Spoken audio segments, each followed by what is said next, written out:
Welcome everybody. Hopefully you can hear me okay. I know people are just joining, so I'll just get on and do the introductions.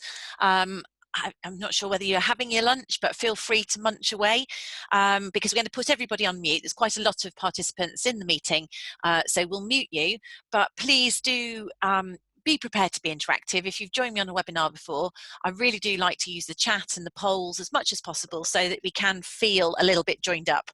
I want to do a special shout out to Rebecca Harley. I've just seen on the list. Harley used to be my maiden name. Don't meet that many Harley, so welcome to you and to everybody else.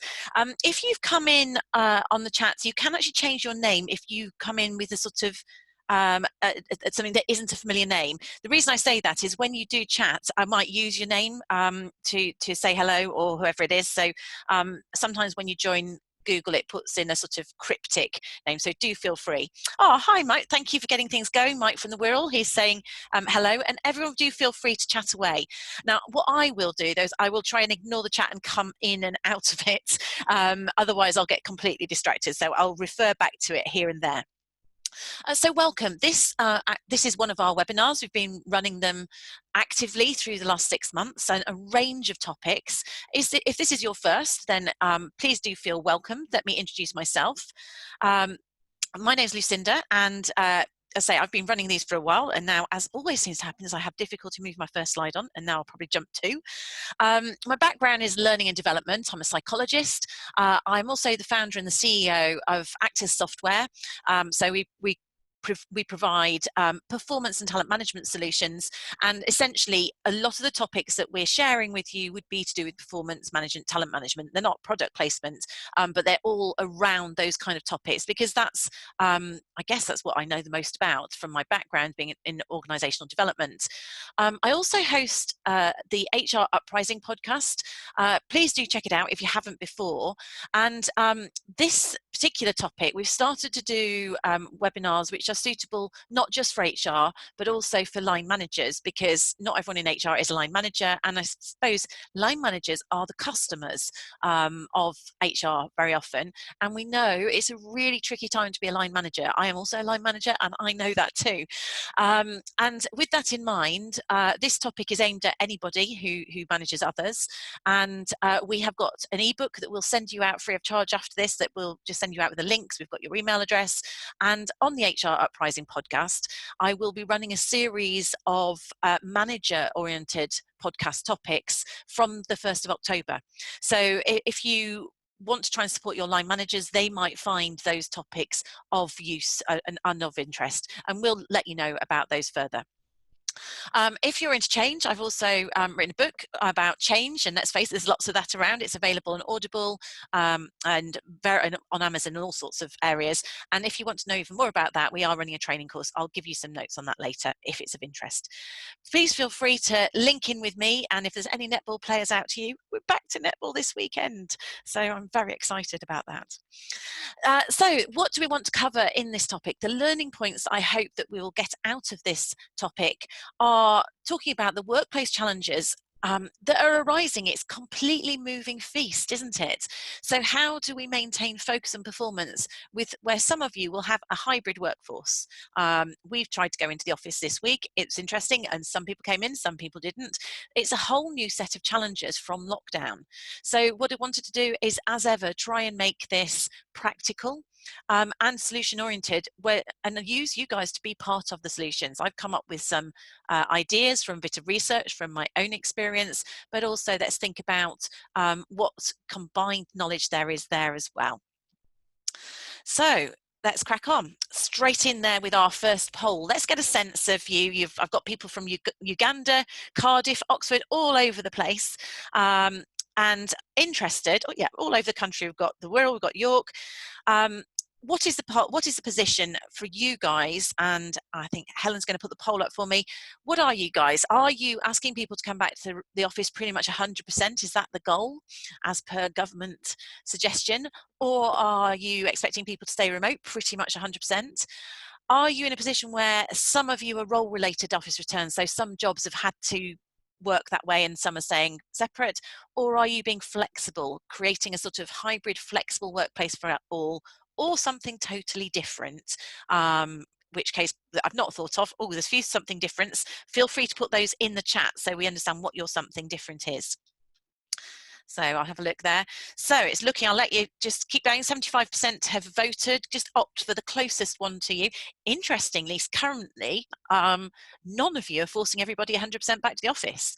So bad news for Boris there. So let's see, finish off, and we'll close the poll and share the results with you.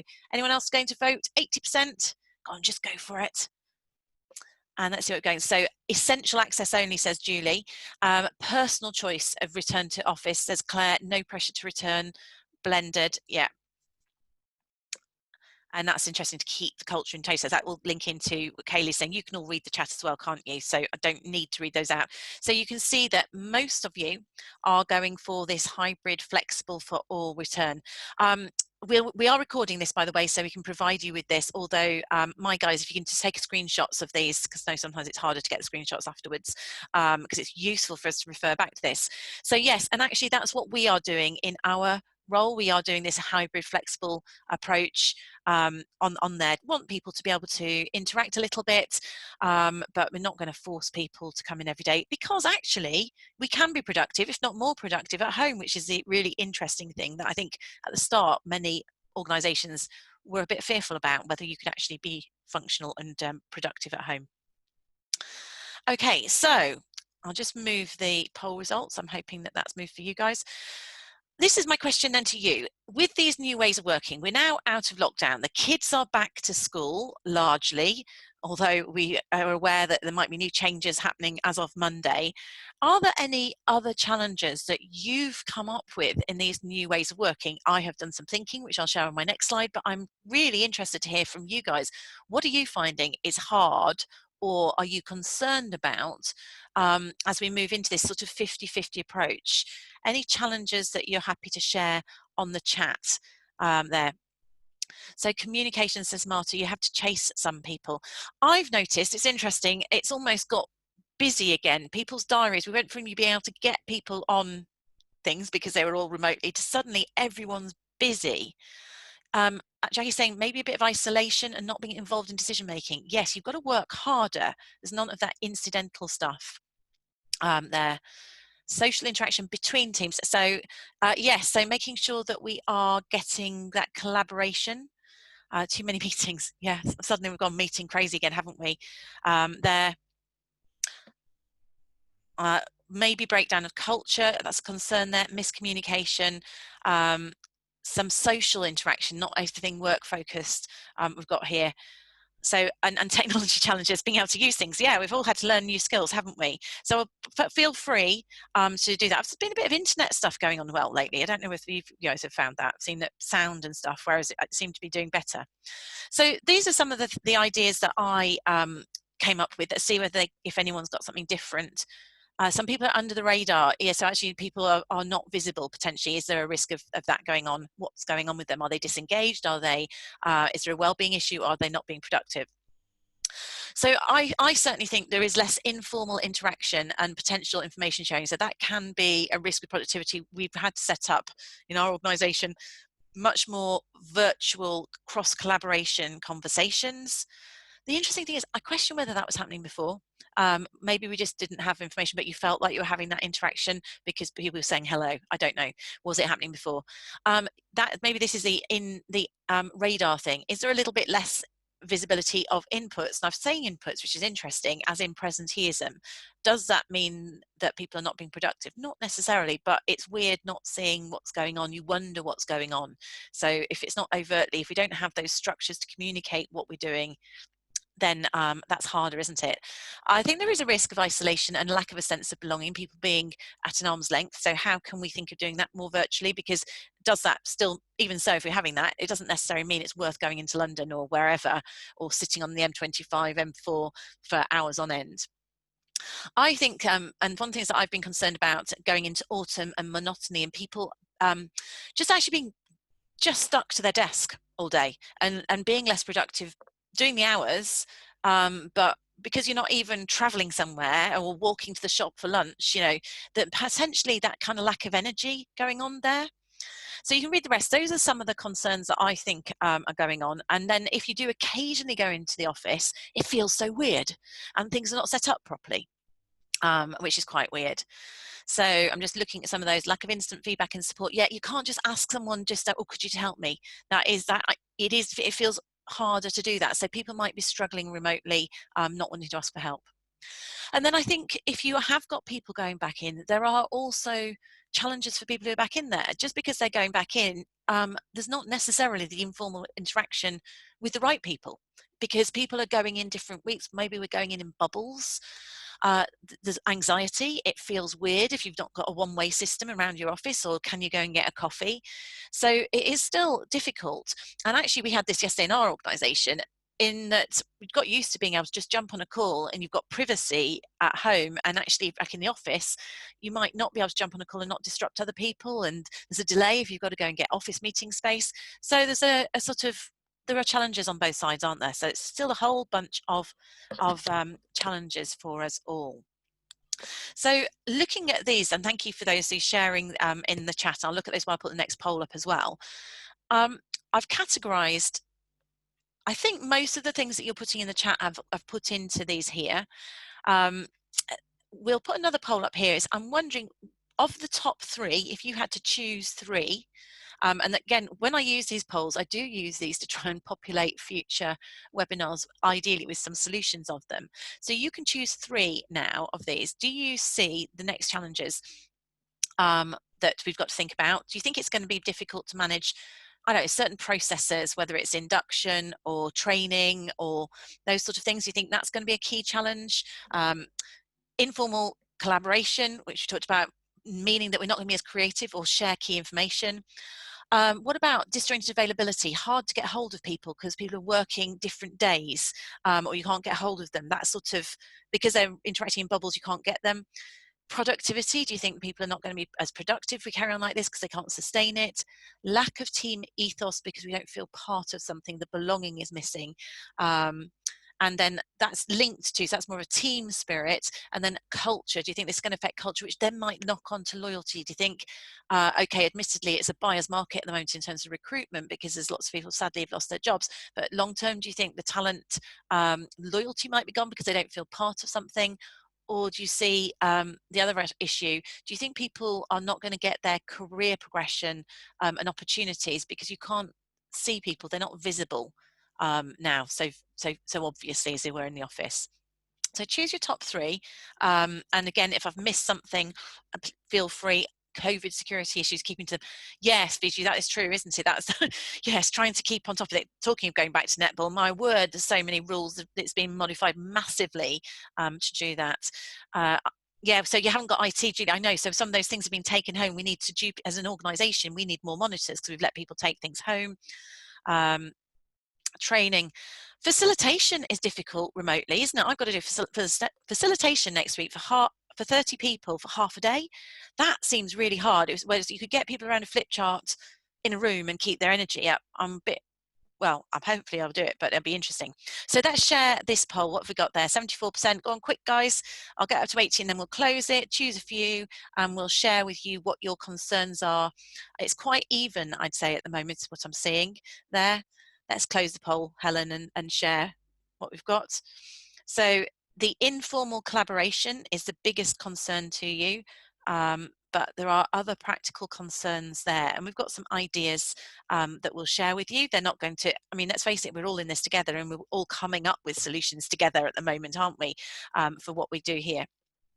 So let's have an idea. Let's have a look at some of the ideas that we can do and see if there's any other thoughts or comments first, though, from you guys. So thinking about this as a line manager, thinking solutions. So we've been talking challenges, but we want some solutions here. As I said earlier, I have some ideas that I will share with you, but what solutions have you already come up with? And maybe if you are a line manager or if you're HR, what are you encouraging line managers to do to solve some of these solutions? What ideas have you got? What's working already? Feel free to put those in the chat and then I'll share with you some of my ideas. Jackie's saying regular one-to-ones. Absolutely. I mean, the funny thing is we're going to say things that we know we should have been doing anyway, but probably weren't. So scheduled one-to-ones, weekly meetings as a team, common sense, isn't it? Lots of it, but not necessarily common practice. Julie's saying encouraging line managers to arrange coffee sessions. I like that. So some of the informal stuff, so not just work. So getting people to actually schedule in some virtual coffee mornings. They're closing daily updates. And this is an interesting one, isn't it? Getting the balance. Is daily the right time, or is weekly the right amount? Getting the balance between too many meetings and staying in touch. Yes, okay, so coffee breaks to encourage social interaction. So that seems like there's something there. No agenda meetings team. I'll keep coming back to that, but feel free to look through that. Great. So I do think a lot of this is common sense, but not common practice. As I said earlier, common sense isn't all that common sometimes. The point I'm going to start with here, this is a survey that we ran earlier on, and it was quite a large one. We had over 100 people respond, and actually about 100 people respond, as I'm adding up those numbers. But trust. Let's make sure that we don't lose the trust. We have had people, on the whole, people on all the surveys that we have done, people have felt actually more productive working remotely. One of the reasons my guys didn't come in, half of us came in, half didn't, even though we're going to operate in bubbles. We had sales and marketing in, was actually, is it worth spending 3 hours commuting when you could actually give half of that time to the business and half of that time to yourself? This whole, lack of productivity maybe around the commute. It's not, suddenly people have realized they can be productive, and maybe managers have realized they can be productive, so we need to trust people. And I really encourage trust needs to continue, and maybe we need to look at different ways of working, and that's certainly what we're looking at in our business in terms of more flexible ways of working, to be people-centric. So I would certainly recommend that high trust environments seem to be doing the best in terms of well-being as well, where you're concerned about that. In terms of expectations for line managers, try and get people to have this sort of a perform people management culture. And this is really, it is the essentials, it is common sense, but it's getting our managers to know their people as individuals and show they care. I think we had got to a point where we were quite transactional in the workplace, possibly and very task oriented. It feels a little bit now like we've gone back there, where suddenly everyone's jumping on collaboration meetings to talk task. Make sure we do also know our people. It's almost like busyness. I don't know how many of you are feeling that suddenly September went crazy, and so people are going to feel the burnout. We've gone really busy, potentially in many places. So people-centric, let's not lose that people-centric style because of the whole issue around talent retention, around people's well-being. And I believe going into autumn it's going to get harder, because we're going to have shorter days. We want people to feel valued, and we want them to feel they want to work for and be productive for the organization without burning out. The other aspects here are what I would call classic good practice people management, but may not be happening so much. And I think it's essential with a remote environment, and I'll go further into that in a moment. We need to make sure that people have absolute clarity of expectations. So they need to know what their goals are, and they need to be broken down. I think short-term goals is more of a focus rather than your annual goals. Then they need feedback and recognition for doing a great job. And we need to be straight with people and jump on and help people understand exactly what they're doing, and have that direct conversation being constructive, so that where we are working remotely, we are being productive. We need people to be able to make decisions for themselves because they're remote. So it's about an ownership culture. So as line managers, we need to give people permission to be empowered. And when they're coming to us, the dependencies coming to us, we need to coach them to take responsibility and solve things. Again, traditional people management skills, but may be needed more of in your line manager population. Recognizing people, and also we need to spot if there are underperformance issues, and it's about clarity. If we're telling people when they're doing things right and spotting things before they go wrong, then we can prevent performance issues from arising, and whether that is under the radar. Actually, if you're aware that somebody appears to be under the radar, we need to give them that feedback and deal with it. So that's a very high level what I would say is a people management culture which we need to embed in our organisation. We go into that in more detail if you want to share that sort of thing with your line managers. We'll send you the ebook anyway to circulate. Hopefully it might be useful to you. And those areas, each one of those, I'm going to go into in more detail on the podcast later. So keep an eye out for that from October. And we're probably also going to run some virtual training on it, because a lot of clients have said they really need help for their line managers. They need to equip them, seeing as they're staying remote, they need to equip them with the right skills. So that would be a first point. And what I'm saying there in terms of being practical, because some of you guys will be line managers here, it's making sure that when we are doing those goals that they're shorter term. So we break them down into weekly accountabilities and milestones, and then we review them. So we make sure we're making progress. I know, and more than one of you said, schedule in these one-to-ones and team meetings. I kind of think we need to be talking to people weekly now, whereas you might have got away with monthly before. Team briefings, team meetings, have them in the diary. If they're diarised, then they are likely to happen, and people can work other things around them. Priorities, I'll talk a little bit more about that. One of the things I think we experienced in our business is that when we're more remote, it's easy for things to be thrown at people and on Skype, or urgency, just things that are urgent, and we might accidentally start working on things which are urgent rather than important. So make sure people are really clear on what the important big rocks are that they should be working on when they're working remotely. Get that fun. So get someone in the team, delegate fun. That doesn't really come over right, does it? But do you know what I mean? Give people, empower people in the team to be their coffee organizer or the team social. Get creative about things that you can do remotely. Maybe it is time to bring a couple of quizzes back, but they don't have to be every single week like they were at lockdown. But think of ways in which that informal team interaction or inter-team interaction can happen. Encourage people to recognize each other and catch them doing things right and say thank you to each other. Find that if you're having regular company briefings, can you come up with ways in which people can say thank you to each other? So you're getting that good energy circulating virtually around your organization. And then something that we've done in our organization, which we thought about, is I feel quite passionate about encouraging people to get away from their desks during the day.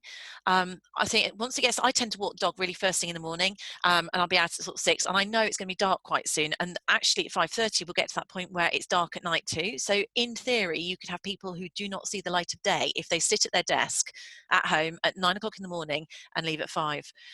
So what we are looking at is having some core hours, saying that people will do their hours between let's say 8 in the morning and 7 in the evening, and it's perfectly okay for them to go to the gym in the middle of the day, walk the dog, do something. So maybe take a bit longer out in the middle of the day.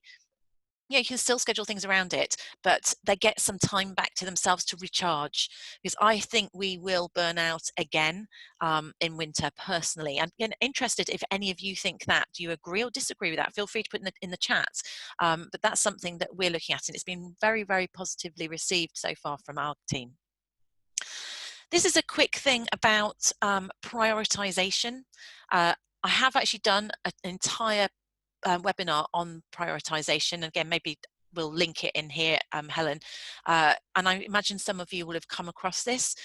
I used to train a course on the 7 Habits of Highly Effective People. It's a book by Stephen Covey, one of the best-selling business books of all time. And the principles are brilliant. And what I think we need to get over to the people that are working remotely with us is them understanding the difference between important and urgent. And important is driven by the compass. So if we said that as a business we're trying to go due north, we need to always be trying to do behaviours which are helping us go due north, which might include taking a couple of hours out to recharge in the middle of the day because we'll be more productive later. So it's understanding what's important, the key tasks, as opposed to the things that are shouting at us. It's very easy for us to do something that feels like it's urgent because someone's asked us for it, or an email that's just popped in, or as the Skype or collaboration message that's just popped in. We can end up sitting in all-day meetings and not getting stuff done all of a sudden. That might happen, and that's actually not necessarily being productive. So helping people think about the difference between what's important and urgent, and important should be demonstrated by your short-term goals, and you help people understand it. Stephen Covey talked about these in terms of a quadrant. So in terms of important, those would be at the top of the quadrant, so quadrants 1 and 2, and urgency is over to the left. And the way this works is that quadrant 1 is meetings, it's crises, it's things that have got deadlines attached to them. So they are important and urgent. The problem with quadrant 1 is it can take over your life and you burn out if we're in that. I know I've got lots of HR people on here, and locked up the amount of stuff that people have had to deal with, from furlough, new laws, recruitment, now redundancies. There's many HR people will feel like their quadrant 1 has just been one after another. So what we need to try and do is make sure, when you're like that, you get to burnout and you don't have any capacity left for the planning, for the relaxation, the recharging activities. And some of that would be planning in one-to-ones with our staff. Even it's about company briefings. It might even be having that virtual coffee, not for hours, but for 20 minutes to recharge, or it's going out and having that time away from your desk. So with this remote working, with this hybrid way of working, it's a much more holistic way, isn't it? We suddenly are in people's homes as opposed to in the office. Therefore, I think the way around it is we have to help people think about quadrant 2 in terms of their well-being, their home life, if they have to go and do the school run, because one of my team, she is having to take an hour out at 3 o'clock because the kids are not going on the school bus, right? So from a COVID point of view, so whatever that might be, it's as long as we get the job done, which is the priorities. So if we know what our priorities are, we get people to schedule those priorities in, and that includes people management, and get those to happen and let the other stuff happen around the edges. So you can Google this and look at more of this, but the thing you'll find is now everyone is suddenly getting really busy, and when you look at your diary, some of that will be full of quadrant 3 stuff, which actually isn't making you productive. It's other people's problems, it's interruptions, it might be unnecessary Zoom meetings that are burning up people's time, and they will either therefore lose motivation, give up, not be productive overall, or they may go under the radar. All right, and that side of things, because they've had enough. So it's keeping people focused on quadrants 1 and 2. The more time we spend in quadrant 2, the fewer crises we will have, because we can prevent more of them. I think there's one person in the waiting room, guys. So practical ideas there. Some of these, I'm sure you've thought of those, but these are ideas that we've got. So we are getting people into the office when they want to work in the office, because actually some people do want to get away from home. So we've got a booking system, people can book into it. We are doing bubble days. I was thinking initially maybe we'd do it once a week. The feedback from our team is I think maybe once a month is enough, because hopefully they want to be with us, but actually it doesn't seem necessary to have the commute in order to be productive.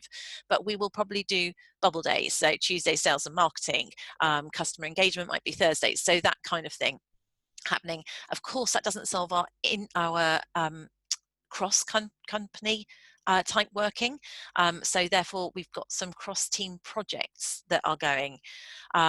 We have our regular company virtual briefings. Those started during lockdown, and now that is a regular fixture. I've got one at 2 o'clock today, which is a virtual briefing, and it's actually a really good way to get everybody to summarise where we are on a monthly basis, where from all the heads speak and share information. So at least communication is disseminated from a formal point of view. Maybe we can also have something that's less formal. Maybe you need to set up some projects to think about etiquette. Now, I must admit, I am sitting in a hoodie, and this particular lady, but I've not got video, and this particular lady that I spoke to, she said that she was fed up of seeing people in hoodies, and she felt that actually the remote etiquette, that people should be on a Zoom meeting in work clothes. Now, I don't share that opinion personally, but is that something that maybe there's an etiquette that people need to be involved in? Because it was enlightening to me that this particular person felt that way, which means others will. So should you maybe, if you're going to have a hybrid workplace, maybe set up some team projects where people think about that sort of thing. What is Zoom etiquette? I know we're not all using Zoom, or team etiquette. Should you have some times when you don't book meetings? You remember people were talking about email-free Fridays or something, which I think is probably impossible, but should there be some Zoom-free times? Classically, Quadrant 2 activity is often good to do first thing in the morning, so maybe no Zoom meetings before 10:30. Don't know, these are just my thoughts, and it's what works for your culture. Do you need some new policies to get thinking? Do you need teams think about how do we do induction remotely? You know, what is the policy? What new ways of doing things can we do it? Do we need to build new e-learning or something like that? And that might actually fit with systems. So do you have systems that provide visibility and structure? If you have a system which allows you to do goal setting or recognition or learning management, which like our system does that, and we're using it for short-term goals and milestones. And I've been talking to an increasing number of people where previously they were just using something for appraisal and realized they should be using the goal setting functionality more actively, more proactively, to give structure and actually visibility. So where you've got senior managers who are nervous about people being productive, if they're tracking their goals regularly in the system and you've got visibility of that, then that alleviates some of that anxiety, which means you don't have to force people to come back into an office that they don't really want to come into, and they can be more productive. Can you do something about giving people well-being mentors or buddies, encouraging people to take that time out to be productive in the middle of the day if you're going to go down that flexible route? Can you recognize people, encourage them to spend time reading around things or learning? And things about visibility, could you set things up where maybe a rotation where the senior manager might do a breakfast or a coffee that people can dial into for a bit of an informal chat? So those are just ideas, and again, if you've got some brilliant, bright ideas, please chuck them in the chat. It's all about us sharing those, but those are things that thought might be practical that we've thought about doing ourselves. And if you want to put your ideas in the chat, well, also, I've got the same slide here just to remind myself to do a poll. Do you think any of these might work for you? So maybe choose one of those. We'll put a poll up and see which one appeals to you as something you might do or otherwise. Are we allowed to vote for more than one on this, Helen? I can't. Oh, it does say 3 answers. Sorry. Yeah. So why don't you choose up to 3 answers if 3 of them appeal to you that you might try in your organisation, just as a prompt there. Which things might you do, or in fact you're already doing? Let's see which ideas you like. And again, if there's a bright idea that I haven't come up with, please do stick it in the chat. That would be helpful for everybody. Let's give you a moment to think about them.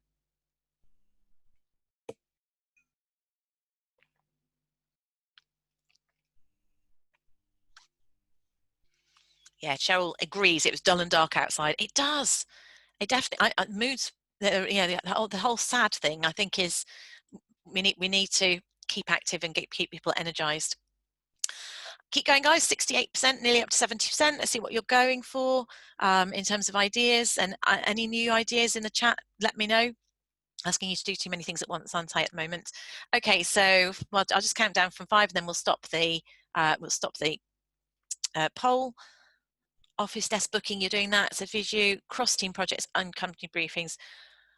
Marta's got a new policy on remote working, more hot desking, online support for well-being and guidelines with etiquette. So you're doing those things, are you already, Marta, or those are ideas? I like the development. Yeah, so Katie, we went all people over lockdown, and then I think that kind of may have stopped. So it's almost bringing all that back again. You're doing all those at the moment, Marta. It's busy again, so lots of Quadrant 2 stuff going on. So you probably feel in Quadrant 1. Okay, so just sharing those polls, you can see for yourself. So the virtual briefings is a popular one. Interested, are you doing that already, or is that something you think you're going to initiate? It's one of those things, actually, it's quite easy to do, and people will log on. They can always watch the video. Better than a sort of a newsletter, I think. It's a bit more human. But lots of the other ideas are coming up in terms of next popular one was recognise a bit more learning. Yeah, okay, so and the wellbeing mentors. So ideas that we can put there, and do feel free to put further in the chat. Great. Okay, so